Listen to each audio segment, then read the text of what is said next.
Ok. En tout cas, merci à les amis de l'UEJF d'être là. Ouais, super.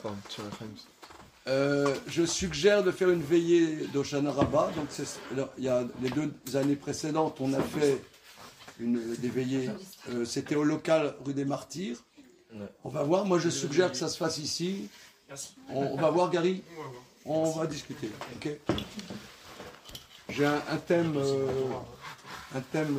très, très intéressant que on va discuter après.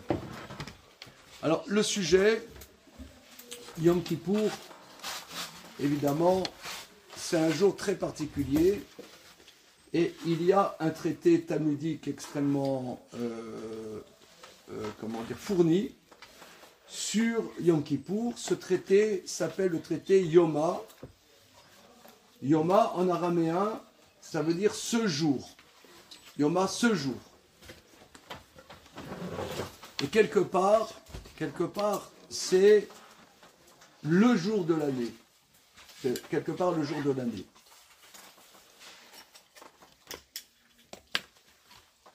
Alors, pour mettre un peu d'ambiance, dans le Talmud, quand on dit Yoma, le jour, souvent, ça fait référence au jour de la mort.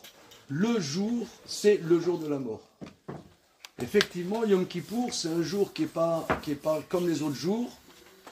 On ne mange pas, on ne boit pas, on ne se parfume pas, on ne se lave pas. Alors vous allez me dire, c'est désagréable, c'est le but. C'est le but. C'est écrit dans la Torah, Tanu et nafshotechem, vous mortifierez vos âmes. Vous mortifierez, c'est-à-dire, c'est un jour de mortification. Bien que quelque part, ça soit un jour de joie. Donc c'est complexe. C'est très complexe. C'est pour ça que je vous ai dit, il y a un traité entier. Et je vous dis sincèrement, en toute simplicité, si vous voulez vraiment rentrer dans la profondeur du jour de Yom Kippour, ce livre, je vais vous lire même, prenez-le gratos, je m'en fous du paiement. L'essentiel, c'est qu'il soit lu. Parce que je pense que ça vous apportera. Prenez-le gratos, je m'en fous. Voilà. Alors, ce qu'on va voir ensemble, là, c'est un point particulier. C'est que, à Yom Kippour, à Mincha de Yom Kippour, les sages ont institué de lire le livre de Jonas. Alors, on lit le livre en hébreu Yona, le livre de Yona. Alors, regardez, il y en a que je connais, il y en a que je ne connais pas. S'il y a quelque chose que vous ne comprenez pas, vous sonnez la sonnette d'alarme, là. Stop, je ne comprends pas de quoi. Hein. On est là pour travailler ensemble, pour être ensemble. Hein. Si c'est pas clair, il faut le dire. Voilà. Donc, en français, on dit Jonas.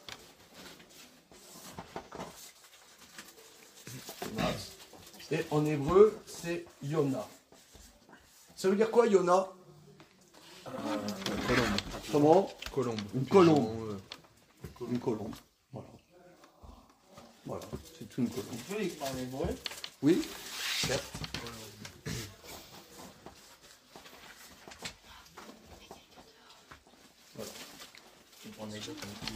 Voilà.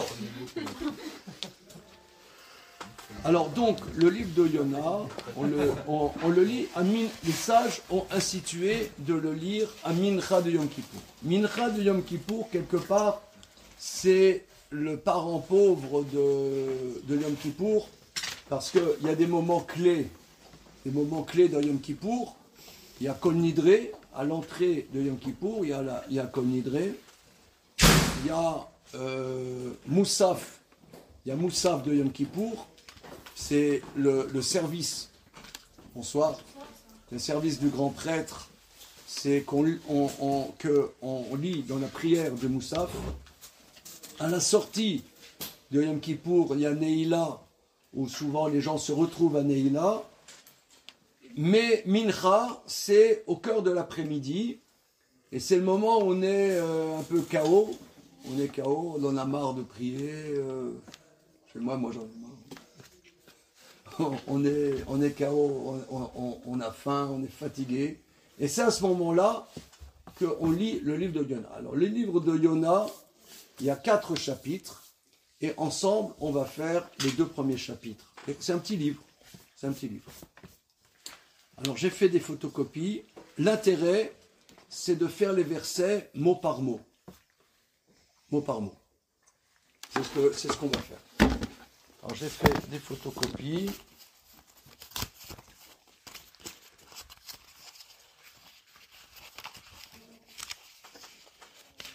Ça, c'est la première feuille. J'ai imprimé aussi la traduction en français pour ceux qui veulent la traduction en français.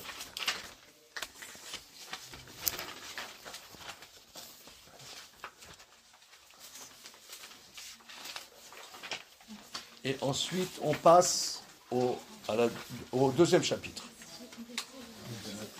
Alors, pour ceux... maintenant, pour ceux qui sont... on vous passe hein, les textes là.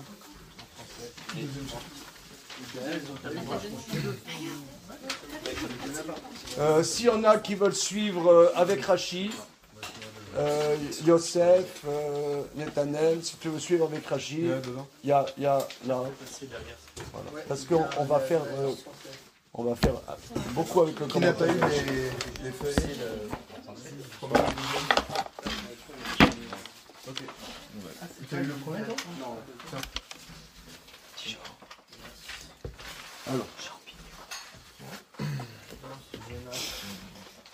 Alors, historiquement,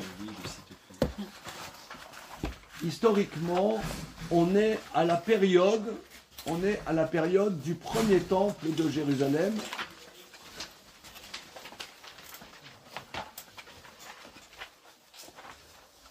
Période du premier temple de Jérusalem. Je peux t'aider à trouver.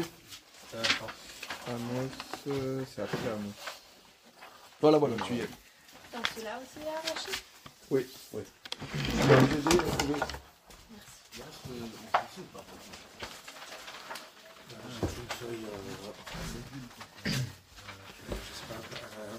Voilà.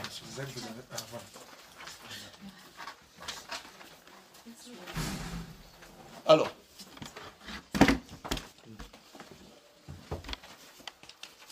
donc historiquement, on est à l'époque du premier temple de Jérusalem. Donc, je ne sais pas, moi je ne suis pas du tout historien, mais grosso modo, c'est, je dirais, 700, 600 avant l'ère commune. Hein, grosso modo. Bien. Et les enfants d'Israël, comme d'habitude, ils font de l'idolâtrie. Entre parenthèses, le Maral de Prague, dans son livre Le Netzar Israël, dit qu'il n'y a pas un peuple plus accro à l'idolâtrie que le peuple juif. Pourquoi? Il explique. Parce que c'est comme un fils avec son père. Plus il ressemble à son père, plus il a la haine de son père.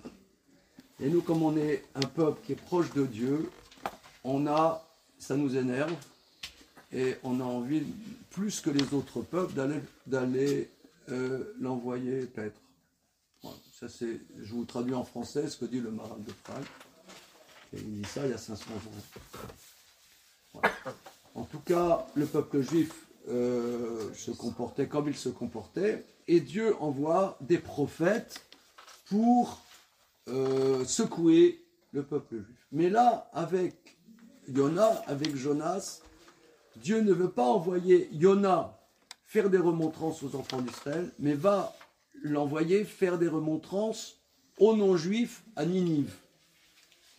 Ninive, je pense qu'aujourd'hui c'est au nord-est de l'Irak, un truc comme ça, aux confins de l'Iran et l'Irak. Voilà. Il y a des ruines de Ninive encore. C'était l'Empire assyrien. Alors regardons le premier verset. Vayehi Dvar Hashem El Yona ben Amitai Lemor. Ce fut la parole de Dieu à Yona ben Amitai, fils de Amitai, en disant. Alors, Yona s'appelle Ben Amittai. Les commentateurs disent le mot Amittai. Qu'est-ce qu'on voit comme mot hébreu dans le mot Amittai? Emet, vérité. Le Midrash explique que Yona, en vérité, quelque part, est le fils du vrai du monde. C'est qui le vrai du monde? Alors, on n'est pas dans les évangiles, attention. C'est quelqu'un, le fils du vrai du monde. Pourquoi? C'est l'enfant qui était mort et que le prophète Eliaou a ressuscité. Donc, quelque part, il est en contact direct avec son créateur, Amito chez Lobal, le vrai du monde, il est en contact direct avec son créateur, en cela que il a été ressuscité. Il y a 2 fois dans la Torah des enfants qui ont été ressuscités. Eliaou, un Navi, a ressuscité un enfant, et son disciple, le prophète Elisha, a ressuscité aussi un enfant. Voilà. Et la tradition nous dit que Yona est l'enfant que le prophète Élie a ressuscité. Voilà. Donc Dieu dit il est devenu adulte, en lisant quoi? Verset 2, verset bête. Koum ler el ninve a ir agedola, ukra alea ki alta ratam le fanaï. Koum, lève-toi, ler el ninve, va à Ninive, à ir agedola, la grande ville, ukra alea. Alors, la traduction précise, Kra Alea, regardez le commentaire de Rashi, si vous avez, il y en a qui ont le commentaire Rashi, mais je le dis à voix haute. Kra, ça veut dire appel. Appel à Ninive, appel sur elle, ça veut rien dire. Appel sur elle, appel sur elle. Ça veut rien dire. Rachid dit, appel, c'est appel. Appel, c'est un verbe. Appeler, c'est un verbe transitif. Ouais, j'appelle quelqu'un ou je crie quelque chose. Mais crie sur Ninive. Kra, alors, entre parenthèses, à Yom Kippour, les sages ont institué qu'on lit plusieurs passages à la synagogue.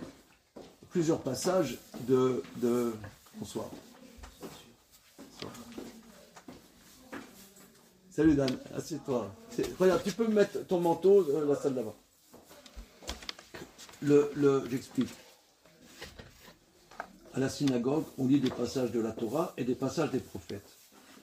À Yom Kippour le matin, il y a ce qu'on appelle une haftara. Une haftara, cette haftara et une haftara du prophète Jérémie, Dieu lui dit Kra begaron al taso, crie avec ta gorge, ne t'arrête pas. Crie avec ta gorge, ne t'arrête pas. Il dit va, dis au peuple juif, dis leurs fautes, dis-leur à leur figure leurs fautes. Ça s'appelle Kra Eléa. Le prophète. Le mot prophète en hébreu, comment on dit un prophète en hébreu? Comment? Navi. Quelle est la racine du mot Navi? Comment? Nunbet Aleph. Ou Nunbet Aleph. On ne peut pas dire le contraire. Mais qu'est-ce que ça veut dire? Qui apportera. Comment? Qui apportera. Comme Tavo, Navi. Non. Il y a de l'idée, mais c'est pas exact. Rashi explique que le mot Navi, c'est la racine du mot Tenouva. Tenouva, c'est un fruit. Tenouva, est-ce que en Israël, est-ce que vous avez déjà mangé des yaourts? La marque, une des grandes marques, c'est Tenouva. Hein? Quel est le rapport entre un yaourt et un prophète? Voilà. Donc, ici, vous voyez, on est dans un centre d'études. Ça fume dans la tête. Ouais, vous voyez, c'est notre spécialité. Quel est le rapport, je répète, one more time, entre un yaourt et un prophète? On dirait une émission à la radio. Quel est le rapport? Alors, le mot Tenouva, c'est une marque en Israël d'agroalimentaire. C'est-à-dire, Tenouva, c'est un fruit. La Tenouva, c'est la récolte. Va Tenouva tassédé, va eretz chem d'atoy, va qu'on dit dans une bénédiction. Tenouva, c'est la production agricole. Le prophète, il parle, il a une parole fructueuse. Le prophète, c'est pas tant dans nos traditions celui qui parle avec Dieu ou que Dieu lui parle, que celui qui a la capacité de parler. Le navi, c'est celui qui parle. C'est celui qui parle. La racine du mot, c'est pas celui qui amène. La racine, le noun, si ça avait été Netanel amené, ça aurait été Bet Aleph. Mais le noun fait partie de la racine, c'est le fruit. Il parle. C'est une parole. Or, si vous voulez, il y a des gens, ils parlent comme qui diraient pour ne rien dire. Je ne citerai pas de nom. Oui, c'est quoi le lien entre la parole et le fruit? Oui, c'est bien. C'est-à-dire qu'il exprime, c'est quelque chose qui s'exprime. Le fruit, c'est un arbre, il s'exprime avec le fruit. Là, l'homme, il s'exprime avec sa parole. C'est assez recherché comme lien, hein? Mais c'est comme ça que Rashi explique. Donc c'est ce que dit Dieu il dit Dieu à Yona, va à Ninive, lève-toi, va à Ninive, c'est une ville de Goyim, une ville de non-juifs, et harangue-les, Kra-Léa, harangue-les, voilà, Kra-Léa, harangue-les, qui al-darata le fanaï, car est montée leur turpitude, leurs mots devant moi. Dieu dit, il faut secouer ces non-juifs de Ninive. Verset suivant, verset 3. Vayakom Yona livroar tarshisha milifne Hashem. Vayered yafo va imtsa onia ba tarshish. Vaiten srara vayered ba lavo imaem tarshisha milifne Hashem. Dieu a dit à Yona, lève-toi, va à Ninive. Que fait Yona? Va Yaakov, il se lève, Yona, donc Dieu a dit, lève-toi, il se lève, pour fuir dans la ville de Tarshish de devant Dieu. Alors regardez ici, regarde, imagine que Dieu te parle. Arrête de fumer. Bah déjà, arrête de fumer. Imagine. Et que Dieu te dise, lève-toi, Gary, lève-toi, et va à Saint-Tropez. C'est sympa quand même, hein. Va secouer tous ces fêtards. Ouais, j'en ai marre de. Qu'est-ce que tu fais? Effectivement, Dieu te dit, lève-toi. Qu'est-ce que tu fais? Quoi? Tu te lèves et tu vas à Dunkerque. Le verset dit, pour fuir, tu fuis. Pour fuir devant Dieu. Pourquoi? Parce que les commentateurs expliquent qu'il était en terre d'Israël. La prophétie principalement est en terre d'Israël, et si il va hors des frontières d'Israël dans l'océan, il n'aura plus la prophétie, Dieu ne lui parlera plus. Il ne veut plus de Dieu.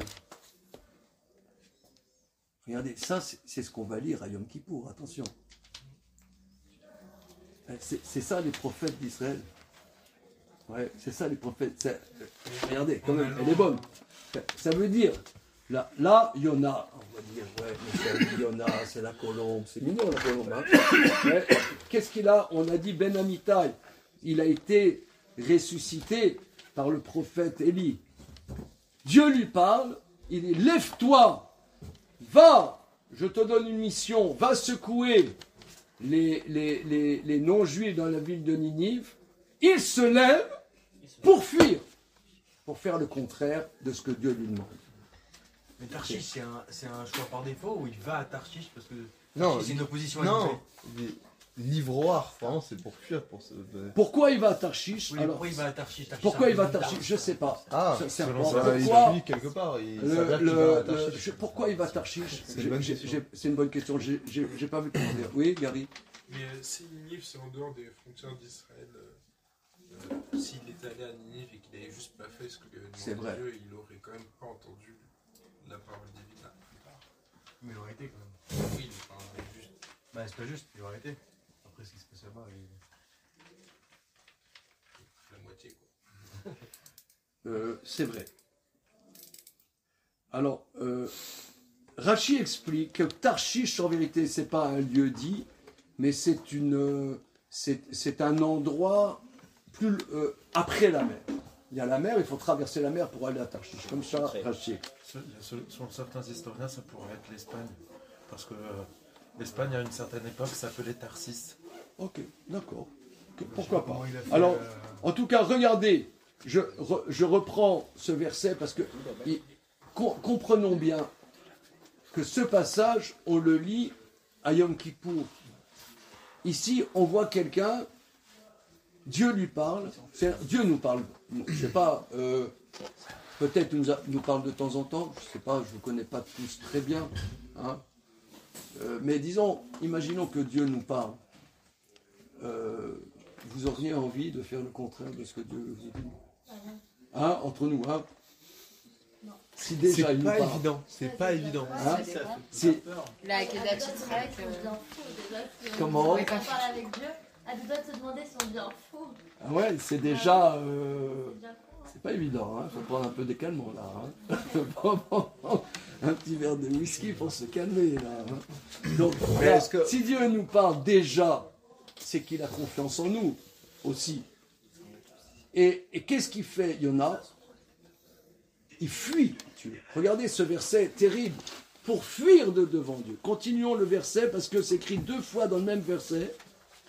Vayered Yafo. Il est descendu à Yafo. Donc Yafo, vous savez, c'est à côté de Tel Aviv. Hein. Vaimtsa Onia Batarchish. Il a trouvé un bateau qui va à Tarshish. Vaiten Srara. Il a donné son salaire. Alors, les commentateurs disent, Rachid dit, pour que le bateau déguerpisse au plus vite, il a payé tout le prix du bateau. Départ express. Vous voyez, par exemple, il y a... Oui, t'achètes la croisière. Quand tu arrives à l'aéroport Ben Gourion, il y a les chéroutes. Vous connaissez les chéroutes? Oui. Ouais, les chéroutes, on attend que ça se remplisse. Ouais, c'est énervant. On attend. Bon, maintenant il y a le train, mais avant qu'il y ait le train, il y avait le chéroute. Le chéroute, t'es dans le chéroute, t'attends que ça se remplisse. T'as l'impression qu'il se fout de ta tronche, quoi, le mec. Quand est-ce que ça va se remplir? Mais là, il prend le chéroute, il dit, je paye tout. On démarre tout de suite. Donc là, il veut tellement fuir Dieu, qu'il dit, moi je paye tout. Je paye le bateau. Je paye le bateau. On démarre. Vayeredba, Lavo Imaem, il est descendu dans le bateau avec eux pour aller à Tarshish, Milifne Hachem, de devant Dieu. De devant Dieu. Ce qui a l'air de ressortir, c'est que la connexion avec Dieu était en terre d'Israël. Alors, il y a ta question, Gary, je ne sais pas répondre. S'il va en Assyrie, là aussi, ça sera hors d'Israël. Pourquoi il veut partir en bateau? Je sais pas. On dirait que partir en bateau, c'est vraiment se déconnecter. Il veut plus de connexion avec Dieu. Regardons le verset suivant. Verset 4, verset Dalet.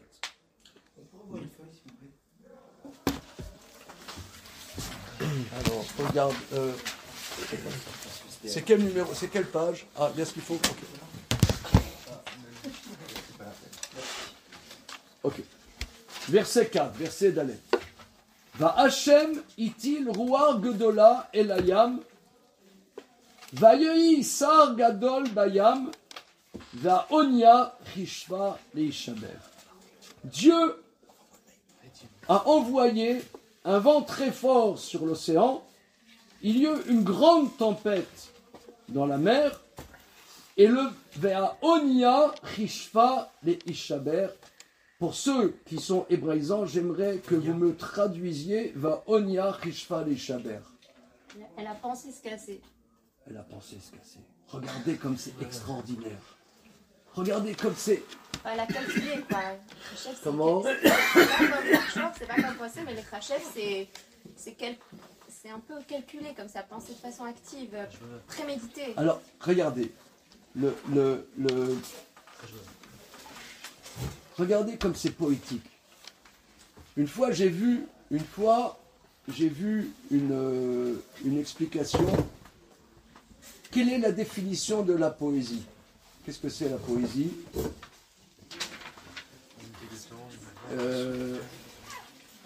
Une fois j'ai vu la définition. Qu'est-ce que c'est la poésie? C'est deux mots qui se rencontrent pour la première fois. C'est mignon, hein? C'est très beau. Hein? Alors, regardez, c'est exactement ça. Un bateau qui pense se briser. Qu'est-ce que ça veut dire?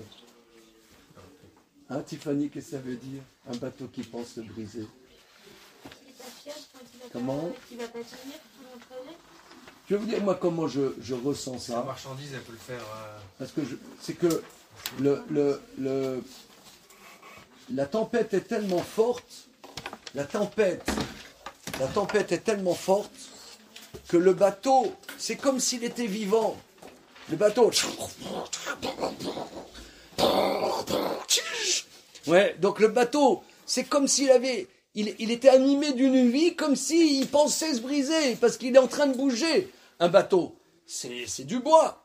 Eh bien, ce morceau de bois, comme il bouge, on dirait qu'il est en train de vivre, il est en train de réfléchir, qu'est-ce que je vais devenir? Vous voyez? Moi, c'est comme ça que je l'interprète. Mais vous voyez, ça a été écrit, je vous ai dit, excusez-moi, 6 siècles avant l'ère commune, ça fait 2600 ans. C'est quand même un truc de dingue au niveau stylistique.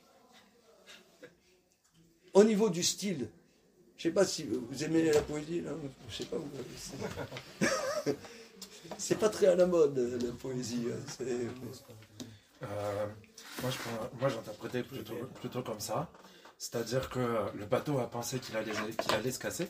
C'est-à-dire que les passagers, en analysant le mouvement du bateau, ils se sont tous dit de manière générale, il va se casser. Oui, mais ça, c'est pas le bateau. Ça, c'est pas ce que le texte y dit. On peut dire que quand c'est tous les passagers qui se disent Ouais, ça, on peut dire que c'est comme si c'était le bateau. C'est pas ça. Je trouve pas. C'est plus fort. Le bateau pense se briser. Le bateau pense. On continue. Et Rachid dit sur Nadmit, Keilu Nishberit. Franchement, il savait. Ni dimite. Oui, ça ressemblait comme s'il était démoute, brisé. ok, Ça ressemblait. Verset suivant. Rachid dit pas un peu ce qu'il dit. Non, non, Rachid dit juste non. d'apparence, on dirait qu'il allait se casser. On a l'impression qu'il est en train de dire. Voilà. Mais il dit Anche Non, c'est pas. Ça n'était pas dans Rachid. C'est pas dans Rachid. Verset suivant. Vaïrou. Rachid, il est au centre, à l'intérieur de la page. Okay. Regardez suivant. Vaïrou amalachim. Vaïzaku ish el Eloav. Vayatilou et akelim asher baonia el ayam leakel mealehem. Regardez, le verset qu'on va dire, pour moi, c'est, excusez-moi, bon, la plupart me connaissent, vous me faites la gentillesse de revenir à mes cours. Je sais que j'ai un peu, je sais pas comment dire. Chacun sa spécificité. Hein. Mais là, je vais vous citer Kafka. Kafka, il dit une phrase, elle doit trancher l'âme. C'est écrit, une phrase, ça doit être comme une hache qui défend l'âme. Et là, le verset suivant, je veux dire, quand je le revois, quand je reprends ce verset, il m'explose. Et j'espère que je vais le partager avec vous. Après ce sinoche que je viens de faire. On y va. Vaïrou à Malachim. Malachim, qu'est-ce que ça veut dire? À Malachim, attention, c'est un faux ami. Malachim, ça veut dire quoi? Comment? Les marins. Les marins. Comment on sait que ça veut dire les marins? Mélar. Mélar. Le sel. Le sel. Regardez, c'est intéressant. Hein? Mélar, c'est le sel. Mélar. Mélar, c'est le sel. Mélar. Malar. Malar, c'est le marin. Le marin. Donc, Vaïrou, ils ont eu peur, les marins. Vaïzaku ish Elohav. Ils ont hurlé chacun à son Dieu. Donc c'était des non-juifs dans le bateau. Chacun, ils avaient son Dieu. L'un c'était Vishnu, l'autre c'était Poséidon, l'autre je sais pas quoi. Chacun, il hurle à son Dieu. Vayatilou et Akelim Asher Baonia Elaliam. Ils ont jeté les bagages qui étaient dans le bateau dans la mer pour alléger le bateau. Pourquoi on jette quand il y a une tempête? Pourquoi ils jettent les bagages? Pour alléger le bateau. Pour alléger, parce que s'il est lourd, il coule. Tandis que s'il est léger, chip, chip, chip. C'est comme la devise de Paris, c'est comment? Voilà, fluctuat nec mergitur. Ça veut dire, ça flotte, mais ça ne coule pas. Voilà. On flotte, on ne coule pas. Donc voilà, on y va. Donc ils ont jeté les bagages. Et regardez la suite. Veyona yarad el yarkete asfina veishka veiradam. Et Yona est descendu dans le fond du bateau, il s'est couché et il s'est endormi. Regardez, là, c'est le verset le plus dingue que je connaisse. Ça, c'est le verset. Il y a une opposition entre les deux. Regardez, le monde s'effondre. Le Hezbollah envoie des missiles à tête balistique. Tout le monde va se protéger. Et lui, il reste. Ouais. Et il s'endort. Ça veut dire quoi exactement? Veiradem, c'est la torpeur. Il s'est endormi. Tardema. Tardema, c'est un sommeil profond. Attendez, Rabotai. Comment le monde est en train de s'écrouler, le bateau. Il y a je ne sais pas moi, on se comprend, hein, c'est le bateau, il est en train de réfléchir, est-ce que je coule pas? Ouais, il jette les bagages pour alléger, il y a la tempête, tout le monde hurle à son Dieu, le seul juif du bateau, il descend dans la cale, il met son petit coussin, il fait chemin Israël avant de dormir. Mais qu'est-ce que c'est que cette histoire? Mais qu'est-ce que c'est que cette histoire? Confiance en Dieu. Comment? Qui c'est qui a dit ça? Qui a dit qu'il a confiance en Dieu? C'est moi. Mais où est-ce qu'il a confiance en Dieu? Mais il est en train de fuir devant Dieu. Il a bien compris que Dieu lui cherche des noises. Ouais, c'est comme son père. Il aime bien le titiller, mais bon, au final, voilà. Il continue de s'enfuir. Comment? Il continue de s'enfuir dans le sommeil. C'est comme une petite mort, quoi. Oui, non, mais c'est vrai que souvent, les gens qui sont déprimés, ils dorment. Ouais. Hein, on peut dire, c'est un signe de forte dépression. Le mec... Il ne veut pas vivre le moment présent, quoi. Comment? Qu'est-ce qui... T'es en joie. Non, mais regarde, il faut bien comprendre. Gardez derrière nous l'idée pourquoi les sages ont institué de lire ça à Yom Kippour. C'est parce que Yom Kippour, il faut faire tchouva, etc. Tu nous donnes l'exemple de quelqu'un qu'il ne faut pas suivre son exemple. Je veux dire, tu vois, un prophète, Dieu lui cherche des noix. Dieu lui demande quelque chose, il fait le contraire. Dieu lui court après pour dire, allez, allez mon copain, regarde, il y a une grande tempête. Les sages disent qu'ils voyaient qu'à l'horizon, il n'y avait pas de la tempête, elle était que là. La tempête était que là. Il n'y avait pas la tempête à l'horizon, la tempête, elle les suivait. Donc ils ont compris qu'il y avait un problème, c'est ce qu'on va voir dans le verset d'après. Et le mec, qu'il aille au fond, qui dit, je m'en fous, Dieu, il lui fait un bras d'honneur, ok? Il fait un bras d'honneur à Dieu, ok? Attends, excuse-moi, Khavi. Il dit, Dieu, je m'en fous, tu me cherches des noises, tu me cours après, je m'en fous, je vais au fond du bateau, t'as qu'à me tuer, je m'en fous. Mais il s'endort. Il s'endort. Comment il s'endort? Parce qu'il se couche. Mais il s'endort. Comment il peut s'endormir? Comment il peut s'endormir? Comment il fait? Jérémie, sauve-nous. Il est serein, le gars. Comment? Ah, j'ai des hypothèses, mais bon, pas folle, hein. Comment? J'ai des hypothèses. Soit il s'est pris soit il s'est gamellé, et bon, pas de chance, voilà, direction Coma pendant une semaine. Voilà. Deuxième solution, il était trop choqué, hein. C'est-à-dire, il part toujours de devant Dieu avec ses joints, quoi.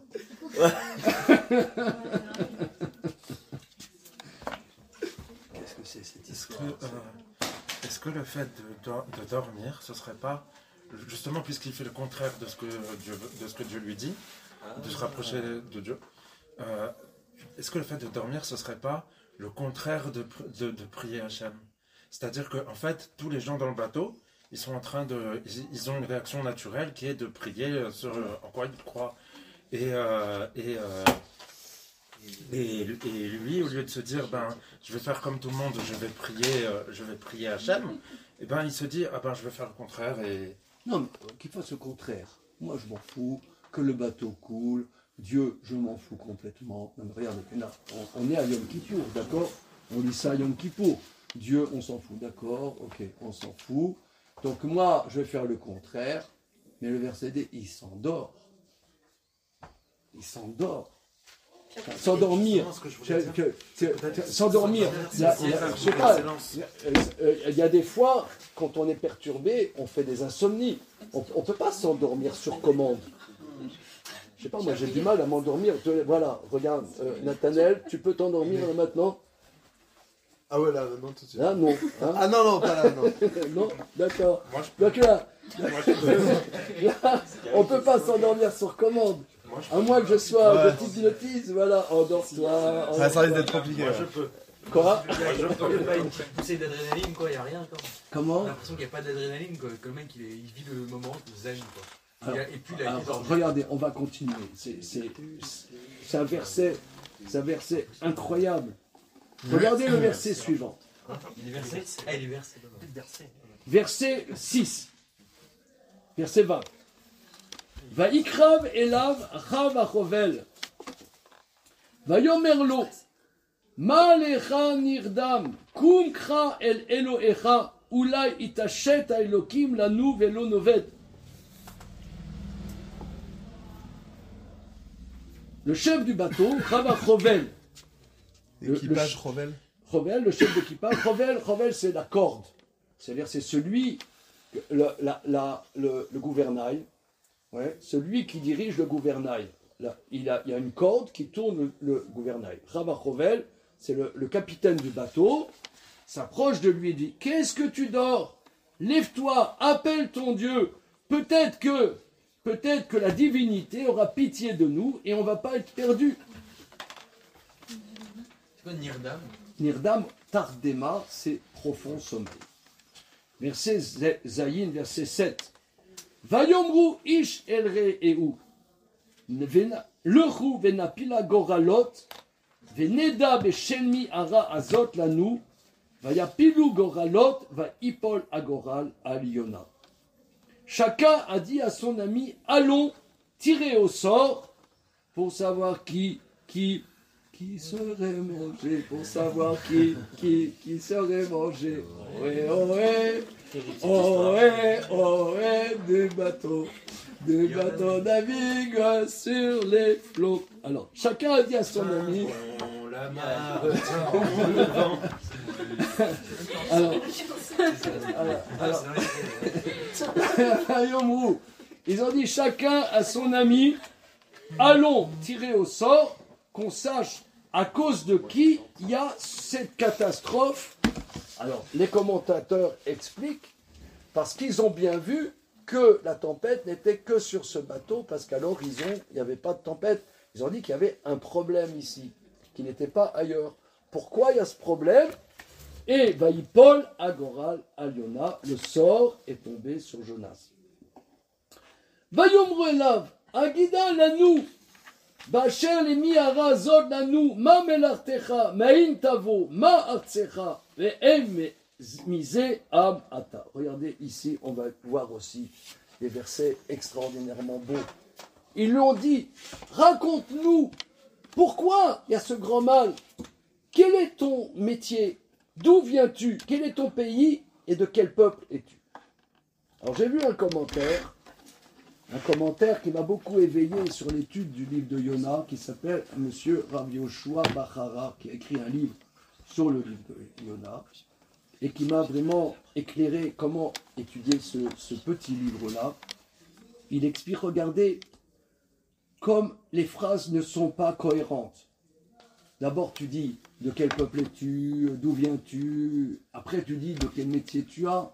Mais là, on dirait que les questions sont incohérentes, parce qu'il y a tellement la catastrophe, il y a la pluie, il y a les vagues, il y a les trucs, il y a le roulis, et que ils n'ont pas l'esprit net. Donc le verset, dans la stylistique du verset, la stylistique, les questions sont complètement à l'envers, parce qu'ils sont complètement, ils perdent la boule les mecs. Regardez, c'est extraordinaire. Il leur dit, pourquoi ce mal? Quel est ton métier? D'où viens-tu? Quel est ton pays? De quel peuple es-tu? Verset tête. Regardez le verset 9. Vayomer alehem ivri anochi vet Hashem eloke hashamayim ani yare Hashem asa et hayam vet hayabasha. Il leur a dit, je suis hébreu. L'Éternel, le Dieu des cieux, je crains, c'est lui qui a fait la mer et la terre sèche. Il répond dans l'ordre et pas à toutes les questions. Comment? Il répond Oui. dans un ordre et pas à toutes les questions. Pas toutes les questions, mais là, il dit quelque chose, il dit, je crains. Donc là, il lui dit, je crains le Dieu un qui crée, c'est pas le Dieu de la mer, le Dieu de la terre sèche et le Dieu de la mer. Parce que chez les païens, il y a le Dieu de la mer, il y a le Dieu de la terre, le Dieu de ceci, le Dieu de cela. Et le Dieu qui a créé les cieux, créé la mer, la terre sèche, c'est le Dieu un. Je suis hébreu. Mais regardez. Mais c'est pas très honnête. Comment? C'est pas très honnête parce qu'à ce moment-là, il craint pas parce qu'il est dans une fuite. Ben, regardez, c'est incroyable. Pourquoi Parce que là, il lui dit, je suis le serviteur du Dieu un. Quand lui, il est en train de fuir devant Dieu. C'est un peu quand même. Et tellement, regardez la suite. La suite, on va voir dans les versets que tous les marins vont se convertir et vont devenir juifs. Et lui, il va continuer. Et lui, il va continuer à fuir Dieu. Tous les marins vont se convertir. Ils iront tous dormir. Est-ce que ça, c'est pas une épouvante? C'est donc ça. Comment? Que c'est l'égoïsme qui lui rappelle sa judéité et lui, il fuit toujours. Et Est-ce lui, que il ça, c'est fuit pas une toujours. épouvante? Les non-juifs, ils vont se rendre compte qu'il y a un seul Dieu et que leur Dieu, c'est Pipo. Ils vont prendre sur eux de servir le Dieu un, et lui, il va continuer à fuir. Donc le bon Dieu lui demande quelque chose, il le fait pas. Dieu lui envoie des petites intempéries, ça le secoue pas. Et le gars, il vient le voir et ça Et le gars, lui, il est bouleversé par ça. Il comprend la vérité. C'est un truc de dingue. Il lui rappelle à sa judéité en plus. Judaïté. Et il ne veut pas. Et oui, il dit, je suis hébreu. Mais il fuit Dieu. Et il le reconnaît pour autant. C'est très spécial. Alors, on va continuer si vous le voulez bien. S'il craint Dieu, pourquoi il fuit? Comment? S'il craint Dieu, pourquoi il fuit? Il faut réfléchir dans la vie. On est là pour ça. Si vous voulez, si c'était simple, il faut réfléchir aussi. Pourquoi on dit ça, Yom Kippour? Moi, je vous propose, hein, pour ne pas rester comme ça, au fond de l'océan, comme ça, que Yona, c'est nous, en vérité. Yona, le Gaon de Vilna dit Yona, comme a dit notre ami, Yona, c'est la colombe, et l'âme juive est comparée à la colombe. Et nous, en vérité, on est tous, comme Yona, des ressuscités. Nous, on est tous des ressuscités. On est en 2024, là, 5785.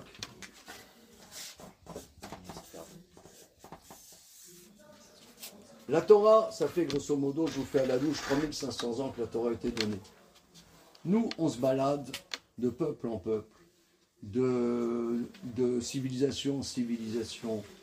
Est-ce que vous avez remarqué qu'il y a des gens qui ne nous aiment pas actuellement? Vous avez remarqué? Oh, hein, je sais pas, je regarde de temps en temps les infos. Ouais. Il n'y a pas que Mathilde Panot. Bah si, elle aime bien Tzedek. Comment? Elle va se convertir, Mathilde Panot? Ah, non. Mais, ce que je veux dire... tu notes? Mais, non, vous avez remarqué, mais même, on ne sait même pas pourquoi, rationnellement, on ne sait même pas pourquoi il y a tellement de nations qui veulent nous rayer de la carte. Mais ça, c'est pas des livres d'histoire, c'est aujourd'hui. C'est aujourd'hui. On vit ça, qu'il y a des peuples, et pas des moindres, qui veulent nous rayer de la carte. Je vous donne un exemple. Personnellement, j'ai 9 enfants en Israël. Ça veut dire, il y a de quoi paniquer quand même. Quoi paniquer? Il y a des missiles qui est tout le temps, ta. Mais ça, ce que nous on vit, il n'y a pas que nous. Il y a nos parents, nos grands-parents, arrière-grands-parents, arrière-grands-parents. Ils ont vécu ça. C'est ce qu'on dit le soir du Seder. Shelo echad bilvad, amad alenu, lechalotenu. C'est pas seulement un qui s'est levé contre nous pour nous exterminer. Et là, chez Bechol Dor Vador, Omdim alenu lechalotenu. Mais à chaque génération, on se lève pour nous exterminer. Vakadosh Baruch Hu matsilenu miyadam. Akadosh Baruch Hu nous sauve de leurs mains. Et nous, on est Yona. Nous, on est Yona. Et qu'est-ce que ça veut dire, Yona? Qu'est-ce que ça veut dire, Yona? Pourquoi on lit ce passage bizarre à Yom Kippour? Pourquoi on lit ce passage bizarre à Yom Kippour? Moi, je te dirais que Yona, qu'est-ce que ça veut dire? Les marins, eux, on va voir, ils se réveillent et même ils reconnaissent la vérité. Et Yona, il continue dans son cinéma. Vous voyez, par exemple, je vous donne un exemple. Les plus grandes conneries sur Terre, c'est nous les Juifs. Prenons par exemple l'intelligence artificielle.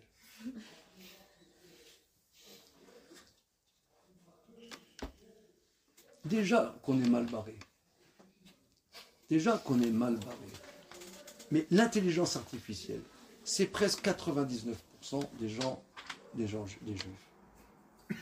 Bon, vous allez me dire, c'est vachement pratique, c'est hyper pratico, c'est hyper pratique, mais ça va. Déjà qu'on est mal barré, on parlait tout à l'heure par exemple de Zoom, de machin, mais de... Il y a eu une invention, c'était Zoom, c'était extraordinaire, ça a servi pendant le Covid. On sait bien qu'il fait, pour ceux qui ne sont pas morts dans le Covid, mais bon, on sait bien qu'il fait avec Zoom. Mais après, moi je me rends compte, ça rend les relations entre les gens artificielles. Ça va être avec l'intelligence artificielle. L'intelligence artificielle est déjà dans la vie quotidienne depuis 40 ans. Mais là, l'intelligence artificielle, dans le quotidien actif de chacun, c'est comme par exemple, il y avait des ordinateurs, ils ont été inventés à la fin des années 40, début des années 50, mais les PC, ça veut dire les computers, personnel computer, c'est les années 80. Enfin, c'est devenu au service de tout le monde. Il y avait l'intelligence artificielle. Mais non, l'intelligence artificielle, dont chacun utilise pour écrire un livre, pour que sais-je. Ouais, j'ai un copain, il m'a dit, je lui ai dit comment tu vas? Il dit super, aujourd'hui j'écris 2 livres. Il a donné des instructions très précises. Et il a eu 2 livres. Il a eu 2 livres. Il m'a dit, c'est super. Alors, mais nous déjà, on est perturbés. On ne sait pas qu'est-ce que c'est des relations humaines. On va partir dans des délires encore pires. Mais il y a des gens qui se rendent compte que c'est des délires. Des gens qui se rendent compte que c'est pas humain. Ça pervertit les relations entre les gens. Mais nous, les feuges, non. Nous, on est au contraire. On dit, ouais, t'as vu, moi je suis prix Nobel, wesh. Ouais, t'as vu le nombre de juifs qui sont prix Nobel? Ouais, c'est extraordinaire. Là, encore, là, hier, il y a un feuge qui a été prix Nobel de médecine. Ouais, t'as vu, on est... Mais d'un autre côté, on se rend pas compte qu'on est dans un délire. Il y a des gens qui se rendent compte qu'on est dans des délires. Mais il y en a, lui, il est dans son trip. Ça l'intéresse. Il veut pas se remettre en question. Il veut pas se remettre en question. Tout le monde autour de lui se remet en question, mais lui, il veut pas se remettre en question. Il veut pas se remettre en question. Alors regardez, si vous le voulez bien, on va continuer. Donc qu'est-ce que je voulais dire par là? Le Gaon de Vilna, il dit, Yona, en vérité, c'est nous. Pourquoi on le dit à Yom Kippour? Parce que nous, on est dans notre trip, mais il y a quelque chose qui fait qu'on ne veut pas se remettre en question. Comment ça se fait? On va essayer de continuer la suite. Regardez la suite. Verset Yud, le verset 10. Vayiru anashim ira gdola. Vayomru elav mazot asita ki yadu anashim ki lifne Hashem ou boreach ki igid lahem. Les hommes ont eu très peur, une très grande peur. Ils ont dit, qu'est-ce que tu fais? Car ils ont compris qu'ils fuient de devant Dieu, car il leur a expliqué. Qu'est-ce que tu fais? Je fuis Dieu. C'est pas bien ça. Ils ont eu paniqué. Alors, le commentaire que je vous ai cité, il relève, regardez comme c'est bon, parce que dans le verset 5, c'est écrit, les marins ont eu très peur et ils ont hurlé. Et ici, au verset 10, on dit, les hommes ont eu très peur. Ils ont évolué. Ils ont évolué. Avant, c'était des marins. Ils étaient indifférenciés. Même marin, dans le langage hébraïque, il y a plusieurs mots pour dire marin. Malach, on a dit, je viens de l'écrire, ça vient du mot sel. Le sel, on dit qu'il y a 4 éléments. Il y a le minéral, le végétal, l'animal et l'humain. Il y a 4 dimensions. Ça, c'est que le minéral, ils étaient des minéraux. Ils n'étaient pas humains. C'était des marins. Ouais. Les marins, je sais pas, c'est un côté basique. Mais là, là, ils sont devenus, dit ce commentaire, ils ont craint les hommes. Ils sont devenus des hommes au contact de Yona. Ils ont réalisé leur humanité. Ils existent en tant qu'hommes. Ils se disent, qu'est-ce que tu fais? Ils ont eu très peur. Verset Yud Aleph, verset 11. Vayomru elav, manaselach, va ishtok ayam me'alenu kayam oler vesoer. Il veut dire, qu'est-ce qu'on peut faire pour toi pour que la mer s'arrête? Car l'océan continuait et encore plus dans la tempête. La tempête était de plus en plus forte. Qu'est-ce qu'on peut faire? La tempête de plus en plus forte. Verset 12. Yudbet. Vayomer alehem, saouni vatiluni elayam, va ishtok ayam alechem, ki yodea ani, ki besheli asar gadol azeh alechem. Portez-moi, jetez-moi à la mer. La mer se taira, car je sais que c'est à cause de moi qu'il y a cette grande tempête. Alors il a dit, jetez-moi à la mer. Mais arrête. Dieu t'a demandé de faire quelque chose. Arrête. Arrête. C'est beau en plus qu'ils disent Ishtok Ayam, que la mère se taise. Elle Quoi. se taise. C'est magnifique. Là. C'est beau, les versets. Je vais vous dire, j'ai connu, j'ai un certain âge, je sais pas, vous avez remarqué peut-être. Bon, c'est un certain âge. Il y a X années, j'ai connu un grand professeur de psychiatrie qui s'appelait le professeur Henri Baruch. Vous regarderez sur internet Henri Baruch. Henri Baruch. Il y a une trentaine d'années, un peu plus, j'avais un élève qui faisait des études de psychiatrie, un médecin qui faisait des études de psychiatrie, et à l'époque j'habitais Créteil, et ce jeune psychiatre, il m'a dit qu'à côté de Créteil, à Saint-Maurice, habite un des plus grands psychiatres de la génération, qui s'appelle le professeur Henri Baruch, qui était très très âgé.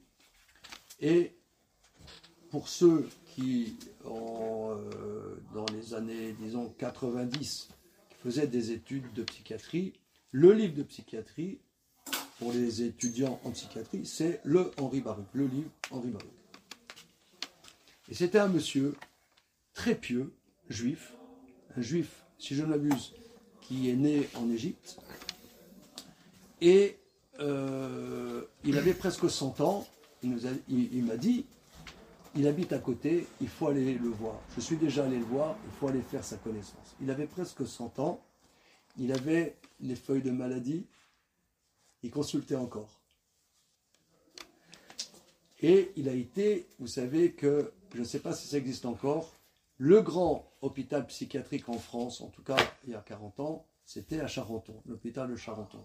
Grand hôpital, c'est, par exemple, quand moi j'étais gosse, on disait, tu continues, on t'envoie à Charenton. et ça voulait dire tout ce que ça voulait dire, Charenton. Et alors lui, il a été, jusqu'à sa retraite, il était le directeur de l'hôpital de Charenton, tout en étant un juif pieux. Il a écrit beaucoup de livres sur la médecine et la Torah. C'est beaucoup de livres. Bon, on l'a rencontré plusieurs fois. Et même dans le centre que j'avais créé à Créteil, à l'époque, je l'ai invité. C'était extraordinaire, un homme extraordinaire. Il avait 100 ans, il avait une pêche du tonnerre. Incroyable. Et alors, il nous a raconté qu'un monsieur est d'une pêche incroyable. Il nous a raconté que quand il a pris sa retraite, c'était dans les années 60, et c'était le président, à l'époque, c'était Charles de Gaulle. Et à sa retraite, il y avait le ministre de la Santé qui est venu à la retraite du grand professeur Henri Baruch. Et le ministre de la Santé, gaulliste, les gaullistes, c'est la France profonde, un peu antisémite, c'est salopard, ils ne seront pas de chez nous. Les gaullistes, la droite. Je croyais que le gaulliste, ça veut dire rien, ça voulait rien dire en fait. Ça veut dire que ça. Aujourd'hui, ça ne veut rien dire, mais je peux dire à l'époque de Gaulle, ça voulait dire quelque chose. Donc il y avait le ministre, je ne sais pas quel était son nom, il dit, devant tout le monde, ils ont fait une fête pour sa retraite. Monsieur le professeur, quel est le secret de votre vitalité? Il aura répondu. Monsieur le ministre, tous les matins, je lis 2 chapitres du Tanakh en hébreu, des livres des prophètes en hébreu, et lire les versets en hébreu, ça me donne la vitalité. Il m'a dit, professeur Baruch, là le ministre, il était pauvre dans les dents. mais regardez comment c'est écrit ces versets.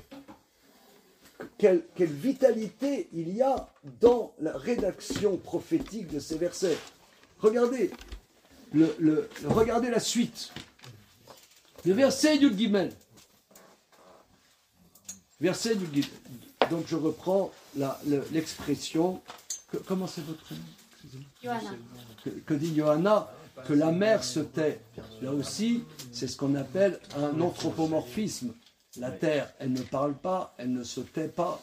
Mais le verset prophétique, comment faire pour que la mère se taise? Verset 13.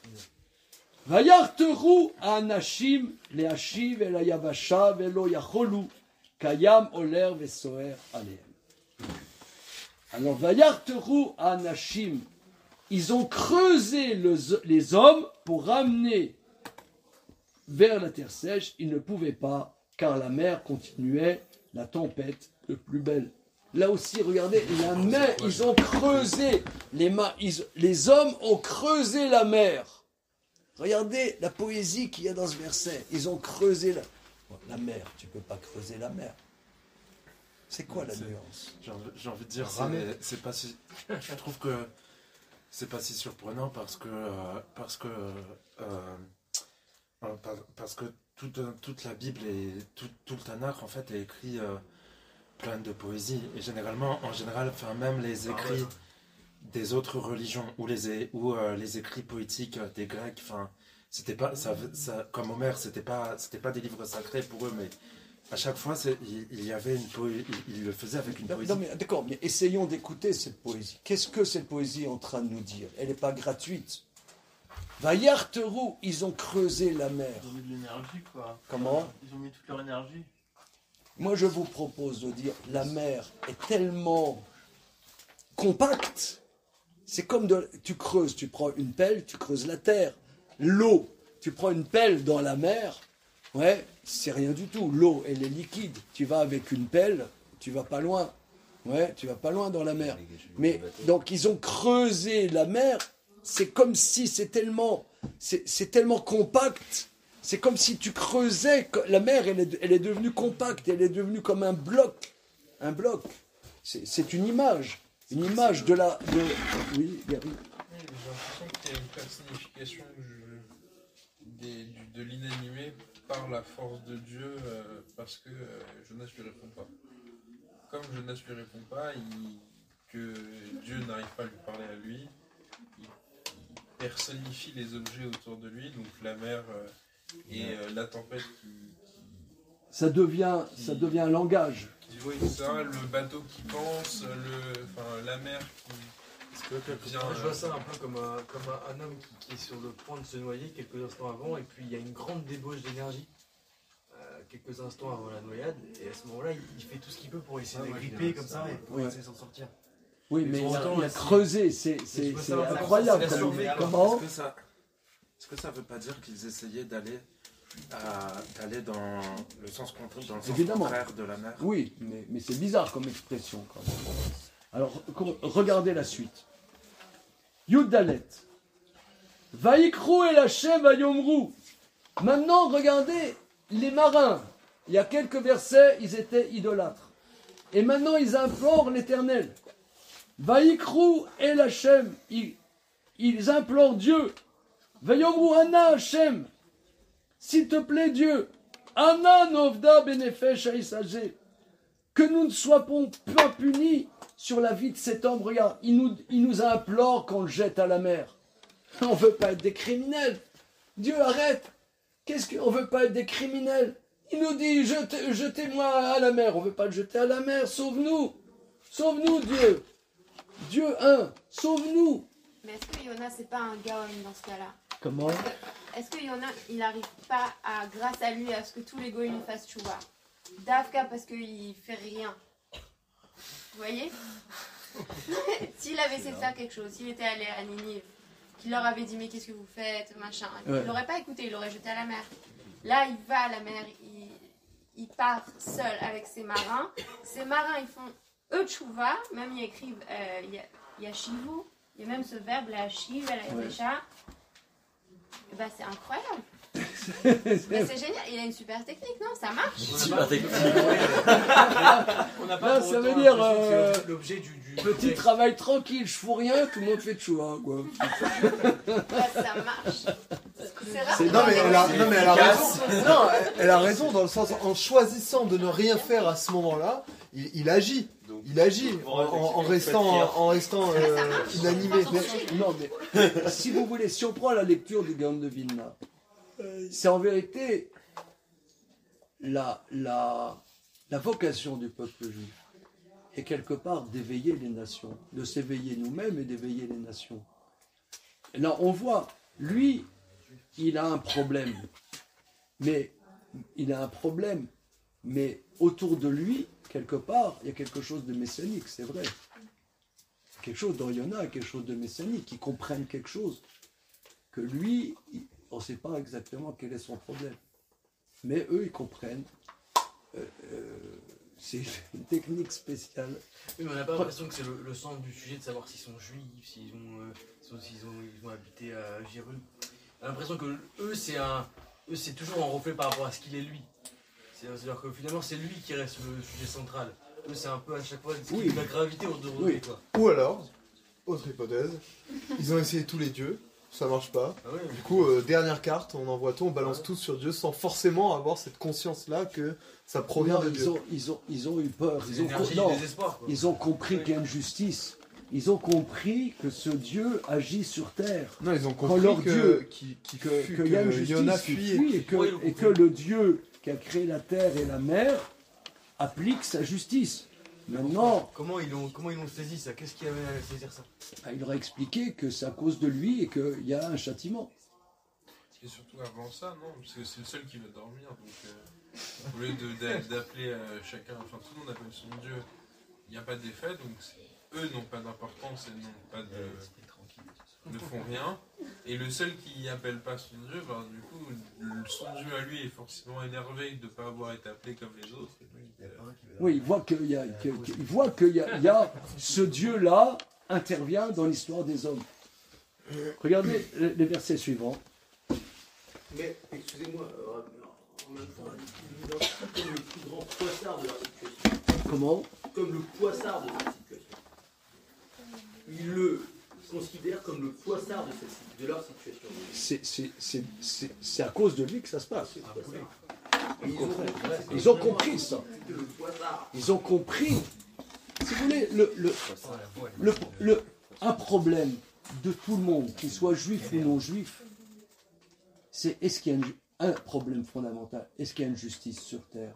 C'est quelque chose, si vous voulez, il y en a, ils disent ouais, je m'en fous, etc. En vérité, c'est pas vrai. C'est quelque chose qui interroge tout être humain. Est-ce qu'il y a une justice sur terre? Il y en a, ils disent, il y a une justice après la mort, dans d'autres mondes, je ne sais pas.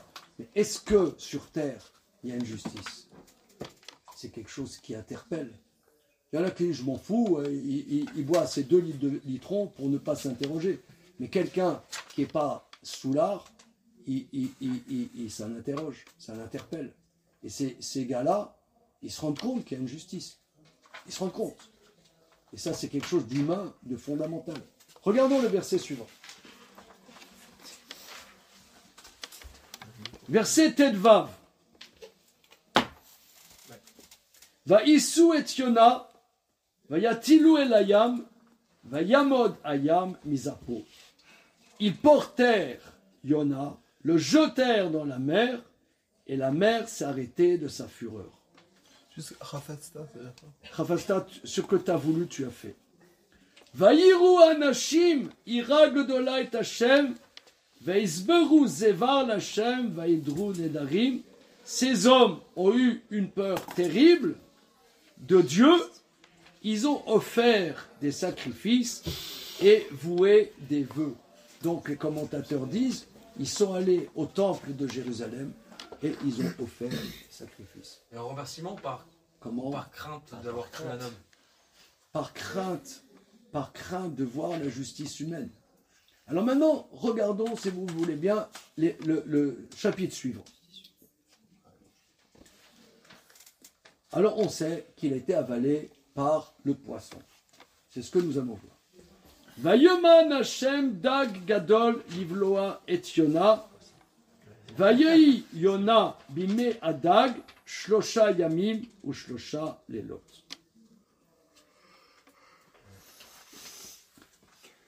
Dieu a préparé un grand poisson pour avaler Jonas, et Yona était dans les entrailles du poisson 3 jours et 3 nuits. Il devait s'ennuyer, il avait Netflix. Non, qu'est-ce qu'il a fait pendant 3 jours, 3 nuits? à l'intérieur des... Regardez, 3 jours dans les entrailles du poisson. Verset suivant. Et là, regardez. Vaïtzpalel Yona el Hashem Elokav mime adaga. Jonas a prié à Dieu, à l'Éternel son Dieu, des entrailles de la poissonne. Alors ici, les commentateurs disent, regardez, le verset d'avant, que Dieu a préparé Dag, c'est au masculin. Et là, il a prié à Dieu des entrailles de Daga. Daga, c'est la poissonne. Alors, il y a un problème. Il vient pas indiquer une direction. Non. Encore une fois, le verset 1 du 2e chapitre dit Jonas était dans les entrailles du poisson 3 jours, 3 nuits, et il a prié, Jonas, à l'Éternel son Dieu, des entrailles de la poissonne. Alors, les commentateurs disent, Rashi dit, au départ, il était 3 jours, 3 nuits, les entrailles d'un poisson. Ce poisson et Yona, il n'a pas encore réagi. Il s'en fout encore de Dieu. Il fait encore un bras d'honneur à Dieu. Le poisson l'a rejeté, il a été avalé par une poissonne. Mais une poissonne mammifère qui avait des petits en gestation. Et là, il ne pouvait plus respirer. Et là, il a prié à Dieu. Et là, il a prié à Dieu. Et moi, j'explique que c'est pour ça on lit ça à Mincha de Yom Kippour. Parce qu'à Mincha de Yom Kippour, on n'en peut plus. Il y a eu Kol Nidre, il y a eu Mahariv, il y a eu Shacharit, il y a eu Moussaf qui est très long. On n'en peut plus. On craque. Et c'est à ce moment-là, en vérité, qu'on se connecte. En vérité, moi j'aimerais déduire ici qu'est-ce que c'est la tchouva. C'est quoi la tchouva? La tchouva, on va voir dans les versets suivants la définition de qu'est-ce que c'est la tchouva. Regardez les versets suivants.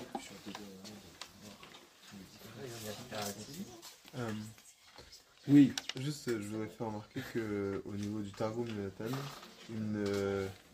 il n'indique aucune différence. On dit à chaque fois des guna. Donc on n'a pas de différence mâle-femelle. Et d'où est-ce qu'on voit que c'est un autre poisson? C'est Rashi qui dit. Ah, c'est Rashi. Regarde Rashi. Je n'avais pas vu. Évidemment, Rashi, c'est un midrash. Hein. Alors. C'est ouvert, hein?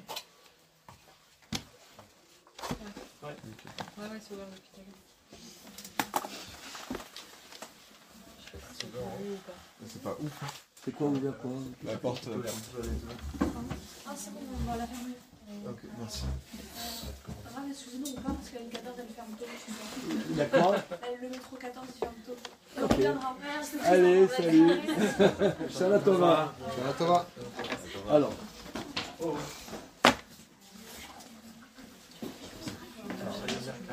Donc je reprends le verset bête. Veitpalel Yona el Hashem Elokam imea daga. Yona a prié à l'Éternel son Dieu des entrailles du poisson. De la poissonne.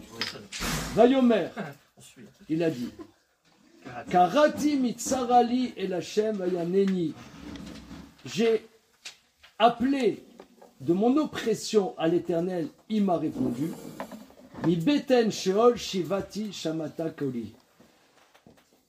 Du ventre du poisson, j'ai imploré, il a entendu ma voix. Où est-ce qu'on a vu?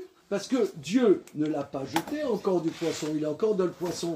Comment il sait que Dieu a entendu sa voix? Comment il sait que Dieu a entendu sa voix?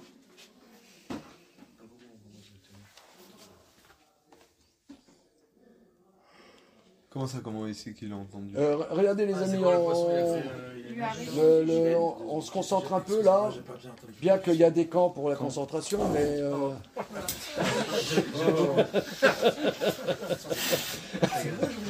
Oui, ça mais on se concentre un peu là. Non, regardez, je reprends. Regardez. Regardez, une petite seconde. Il est dans le poisson, il n'en peut plus. Et là, il appelle l'Éternel, il dit, du ventre du poisson j'ai appelé, et Dieu m'a répondu. Où est-ce qu'on voit que Dieu l'a répondu? Alors, on ne va pas faire in extenso. Allez voir le verset 8 du 2e chapitre. Verset 7. Verset 7 du 2e chapitre. Je vais voir là. Et Shivariti, ça veut dire quoi? C'est implorer. Verset 8, verset 7. Bitatef alay nafshi et Hashem zacharti vatavo elecha tefilati el echal kodshecha.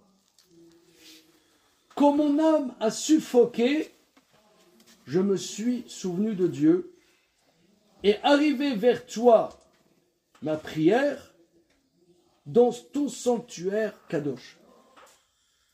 En vérité, moi j'aimerais déduire d'ici qu'est-ce que c'est la Teshuvah. La Teshuvah, ce qu'on appelle le retour.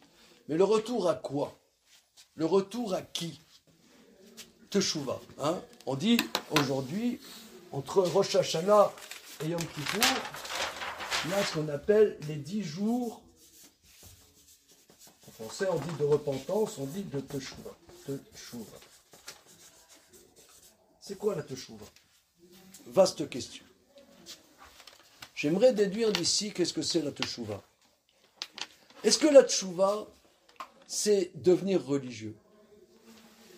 Vaguement. Non, pas du tout. Non, lui dit pas du tout. Disons, ça peut pas faire de mal. Oui. Bon, mais c'est quoi? Ça peut pas faire de mal. Mais c'est quoi la Teshuvah? C'est reconnaître une erreur. Comment? C'est reconnaître. Alors, moi j'aimerais déduire d'ici qu'est-ce que c'est. Je pense que c'est pour ça qu'ils ne voulaient pas faire Teshuvah. Les marins, ils ont changé leur vie. Mais Jonas, il veut pas de ça. Ce qu'il veut, c'est se connecter intimement avec la source de son existence. Parce que la Teshuvah, c'est revenir. Mais revenir à quoi? Revenir à quoi? C'est se reconnecter. Lui, il veut pas la Teshuvah des marins. Elle le fait braire. Ils ont reconnu Dieu. Mais c'est bidon. Ils sont devenus, à la limite, religieux. C'est pas ça le problème. Le problème, et c'est ça, Yom Kippour peut-être, c'est pour ça qu'on dit le livre de Yona à Mincha. Ce qu'il veut, lui, c'est ressentir à l'intérieur de son âme qu'il est connecté avec son Créateur. Qu'il est connecté. C'est ça, c'est les simagrées, le faire, si vous voulez, à la limite, faire le religieux ou faire le truc, le machin, ça ne m'intéresse pas. C'est pour ça, à la limite, c'est pour ça, comme dit le Maharal de Prague, que les juifs sont plus sacros à l'idolâtrie que les non-juifs. Pourquoi? Parce que nous, on cherche des expériences, on va faire des expériences, et on se fourvoie, on va dans des directions, mais on cherche quelque chose. Et lui, il reste, il veut pas une relation superficielle, il veut pas quelque chose de superficiel, il veut pas des simagrées, il veut pas du blabla, il veut être connecté. C'est ce que le verset dit. Du sein du poisson, tu as entendu ma voix. Mais comment il sait? Comment il sait? Alors ça, c'est très important. Vous avez, dans notre tradition, il y a ce qu'on appelle faire la prière, la tfila. La tfila, c'est faire la prière. C'est quoi faire la tfila? C'est quoi faire la prière? C'est quoi faire la tfila? Comment on sait qu'on fait la tfila? C'est quoi faire la tfila? Il y a comment on sait que Dieu... Il y en a qui disent, moi je prie Dieu, mais il ne m'écoute pas. Vous avez déjà entendu ça? Ouais. Je prie Dieu et il ne m'écoute pas. Alors, je vais vous dire, comment on sait que Dieu m'écoute? Je vais vous donner un exemple. Je vous donne un exemple. Il y a X années, mon père, je vais raconter l'anecdote différemment. Un matin, à l'époque, avec mon épouse, on était jeunes mariés, on habitait Strasbourg. Et un matin, ma mère, à 8h du matin, elle m'appelle, elle me dit, tu sais, ton père, il est entre la vie et la mort. Il a été cette nuit, il y a eu une grosse opération. Bon, ma mère ne m'avait pas appelé la veille, elle m'a appelé après l'opération. Qu'est-ce qui s'est passé? Mon père, c'était un grand coquin. Il faisait du ski hors piste et il est parti vraiment hors piste. Il est parti dans le vide et il s'est pris un rocher dans le ventre. Ce qui est déconseillé. C'est pas homologué quand même. Et il a eu une double perforation de l'intestin. Il a eu, donc là, il était, pour ceux qui connaissent le massif des Trois-Vallées, Courchevel, machin et deux, il était à Moutier, à l'hôpital de Moutier. Ils lui ont fait une opération, donc cette nuit-là. Mais le post-opératoire d'une opération terrible comme ça était très très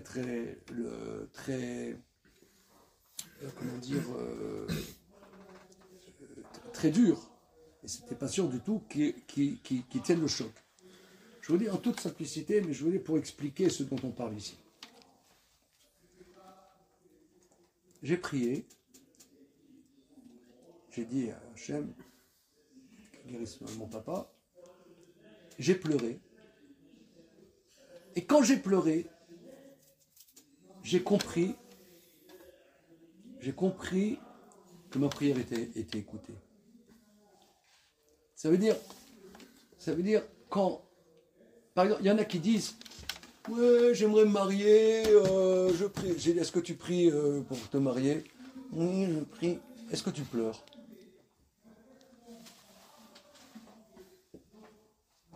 Je n'ai pas l'idée.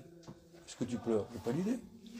Oui, est-ce que Dieu pourrait me donner mon ziboug? Ouais. Est-ce que Dieu pourrait me donner la personne qu'il me faut? Alors,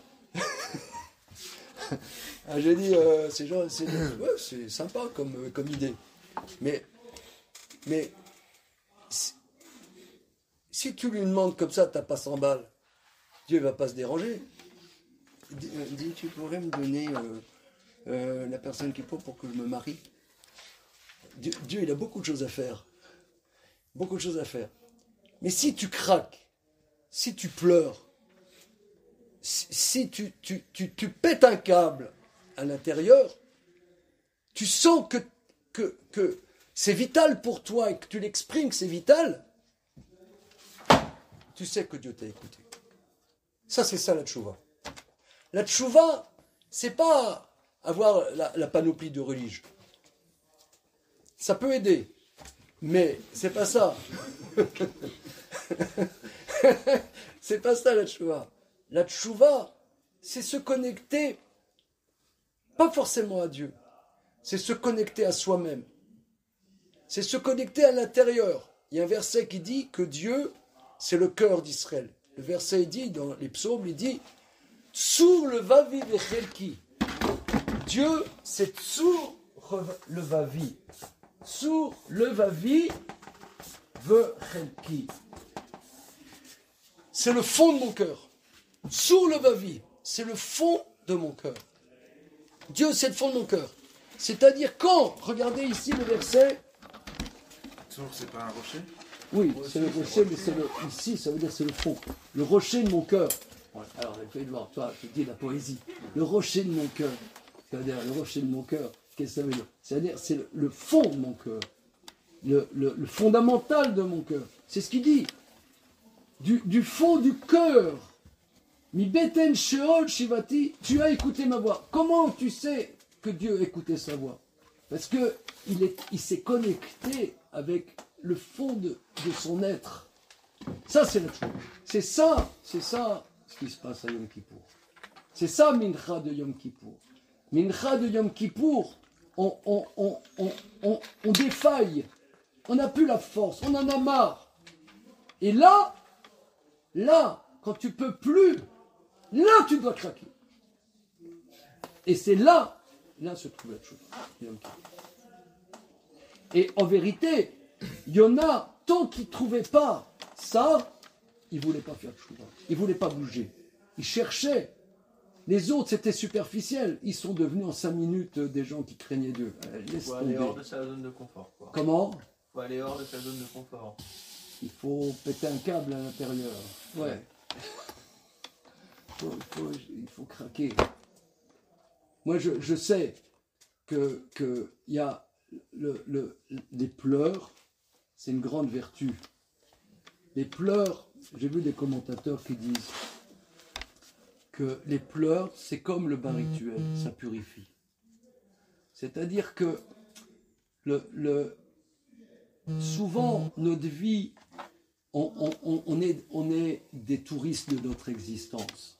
On est des touristes, on vit, on fait ce qu'on a à faire, mais est-ce que notre vie nous importe à nous-mêmes ? Est-ce que ce qu'on vit, ça nous importe ? Ça, c'est, comme dit le verset, comme il dit, le verset 8 du 2e chapitre, Bitatef alay nafshi et tacham zacharti. Quand mon âme a défailli, c'est-à-dire j'ai presque je tombais dans les pommes, alors je me suis souvenu d'Hachem. Et ça, c'est aussi le destin du peuple juif. Que nous, le peuple juif, souvent, on s'en fout. Bon, il y a des religieux dans le peuple juif, évidemment. Mais souvent, on s'en fout de notre Créateur. C'est pour ça que des fois, Akadosh Baruch Hu nous envoie des épreuves très dures pour qu'on se secoue et qu'on se connecte à nous-mêmes. On se connecte à l'intérieur de notre existence. Ça, c'est la tchouva. La tchouva, c'est le retour à quoi ? À l'intériorité de notre cœur, de notre vie. À nous, à chacun d'entre nous. Voilà, c'est ça ce que je voulais voir avec vous. Évidemment, on peut beaucoup plus étudier, mais je pense que c'est une démarche pour... Pourquoi on lit le livre de Yona, surtout à Mincha de Yom Kippour. Voilà, alors les amis, prenez des mouchoirs, chialez. On peut faire ça pour les otages. Comment ? C'est pas ce que Hachem attend de nous pour les otages. Alors, je vais te dire. À Rosh Hashanah, je vais te dire, à Rosh Hashanah, moi j'ai chialé, pas pour les otages, mais pour les soldats. En pensant aux soldats, aux jeunes soldats qui vont au front, là, je vais te dire, j'ai chialé, je ne pouvais plus me retenir. Je n'ai pas pensé aux otages, mais j'ai pensé aux jeunes soldats. Je pouvais plus, je pouvais plus respirer. Le frère de quelqu'un que je connais est tombé au combat à Gaza. C'est terrible. C'est terrible. Et je pense que c'est important de parler du pleur. Je vous donne un exemple. Moi, j'aime bien écrire. Vous voyez, j'écris un livre, là, j'aime bien écrire. J'ai vu dans un livre de Chassidut, qui dit qu'un livre, il s'écrit dans les pleurs. Il s'écrit dans les pleurs. J'explique pourquoi. Par exemple, on peut écrire. Alors c'est vrai, maintenant il y a l'intelligence artificielle, on peut sortir des bouquins comme ça. Mais écrire un livre, c'est pas écrire un article. Écrire un livre, par exemple, mon épouse là, elle voulait venir à l'étude ici, mais elle termine de corriger le manuscrit d'un livre qu'elle termine, ça fait 10 ans et demi qu'elle est sur un livre. C'est un livre de 650 pages qu'elle est en train de terminer, elle est en train de tout relire. Mais un livre, vous voyez, ça fait 10 ans et demi qu'elle est sur ce livre. Moi aussi j'écris beaucoup. Et ce commentaire, il dit, quand on écrit un livre, il ne peut s'écrire que quand on pleure. C'est quoi le pleur ? C'est que tu touches ce que tu es au fond de toi. Et que ce que tu es, tu sens ta fragilité, ta vie. On dit aujourd'hui, Zochenu lechaim, pendant les 10 jours de Tchouva, on dit, souviens-nous à la vie. C'est quoi souviens-nous la vie? La vie, c'est la fragilité intérieure qu'on a. Quand on se sent dans notre fragilité intérieure, alors là on pleure. Mais tant qu'on n'a pas touché ça, on ne sait pas qu'est-ce que c'est la vie. J'ai une expérience similaire. On ne sait pas qu'est-ce que c'est la vie. Comment? On ne sait pas qu'est-ce que c'est la vie. Donc je sais que c'est quelque chose, on parle rarement du pleur, mais pleurer, c'est bon pour la santé. et hurler. Je vous dis encore, j'apporte encore une preuve de l'importance du pleur. La maman de mon épouse était à Auschwitz. Et bon, j'ai bien connu ma belle-mère qui était une femme extraordinaire. Une femme extraordinaire, une grande sadéquette, une femme extraordinaire. Et elle me disait que depuis Auschwitz, elle ne peut plus pleurer et que c'est une maladie psychiatrique. Elle a été tellement traumatisée là-bas qu'elle en est sortie, elle ne peut plus pleurer. Elle m'a dit, elle a parlé avec des médecins psychiatres, ils m'ont dit c'est une maladie. Pas pouvoir pleurer. Donc pleurer, c'est qu'on est vivant. Voilà. Et que c'est dynamique, c'est pas... Bien, voilà les amis, merci. Alors je pense que la semaine prochaine, c'est la veille de Sukkot, c'est trop compliqué. Alors, on est en contact, Gary et Luna, suite au prochain numéro. Merci les amis, et Shana Tova.